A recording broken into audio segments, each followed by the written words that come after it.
দেশ জুড়ে করোনার বাড়বাড়ন্ত রুখতে না পারার দায় মোদী সরকারেরই। দেশ জুড়ে করোনা সংক্রমণের দায়িত্ব যখন প্রকারান্তরে প্রধানমন্ত্রী নরেন্দ্র মোদী আমজনতার উপর চাপালেন, তখন পাল্টা মুখ খুললেন কংগ্রেস নেত্রী প্রিয়াঙ্কা গান্ধী বাড্রা। এর জন্য মোদী সরকারকেই দায়ী করলেন তিনি। তার কটাক্ষ, দেশ যখন কাঁদছে তখন প্রধানমন্ত্রী নরেন্দ্র মোদী ভোট প্রচার করছেন, মঞ্চে বসে হাসছেন। দেশে অক্সিজেনের অভাব, ওষুধের অভাব, হাসপাতালের বেড নেই, প্রধানমন্ত্রী তখনও ব্যস্ত প্রচারেই। ऑक्सीजन की कमी किस लिए? कोई स्ट्रैटेजी नहीं। बेड्स, आपको मालूम था कि ये दोबारा वेव आएगा, तो आप टेम्पररी बेड्स क्यों नहीं बनवाए? आपने अपने अस्पतालों में सुविधा क्यों नहीं बढ़ाई? आपने फोकस क्यों नहीं किया इन चीजों पे? तो ये तो एकदम सरकार का ही फेलियर है। आज भी चुनाव प्रचार में व्यस्त है, स्टेज पे जाकर हंस रहे हैं। দেশে দৈনিক করোনা সংক্রমণ 3 লাখ ছুঁতে বসেছে। দেশ জুড়ে বাড়ছে মৃত্যু, স্বজন হারানোর কান্নায় ভারী হচ্ছে পরিবেশ। তখন জাতির উদ্দেশ্যে ভাষণ দিতে গিয়ে প্রধানমন্ত্রী বলছেন, আমাদের লকডাউন আটকাতে হবে, লকডাউন শেষ পথ, এগিয়ে আসতে হবে সাধারণ মানুষকে, মানতে হবে করোনা বিধি। लॉकडाउन से बचने की भरपूर कोशिश करनी है और माइक्रो कंटेनमेंट जोन पर ही ध्यान केंद्रित करना है।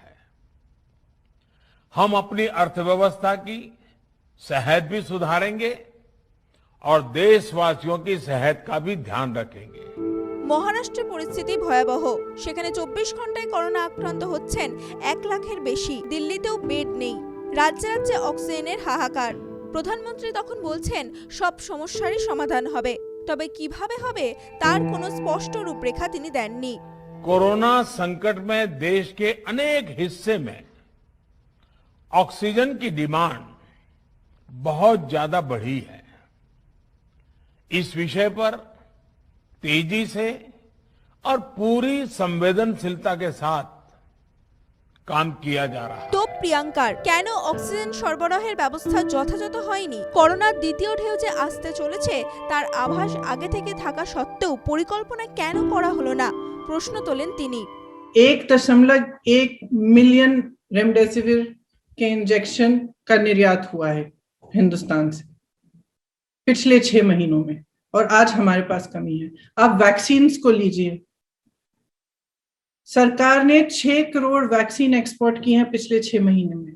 ज्यादा पिछले 6 महीने में नहीं, जनवरी से लेके मार्च तक 6 करोड़ एक्सपोर्ट हुई हैं हमारे हिंदुस्तान से वैक्सीन्स।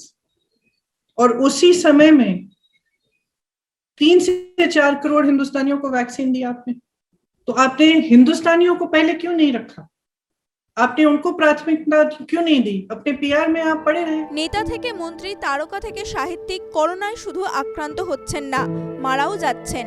অক্সিজেনের অভাব প্রকট, বেড না পেয়ে অ্যাম্বুলেন্সে মারা যাচ্ছেন বহু মানুষ। এই পরিস্থিতিতে সমস্ত দায় কি জনতার? এমন পরিস্থিতিতে ভোট প্রচারের নামে কেন জমায়েত, তা এখনো প্রশ্ন সর্বস্তরে। ব্যুরো রিপোর্ট, আরোহী নিউজ।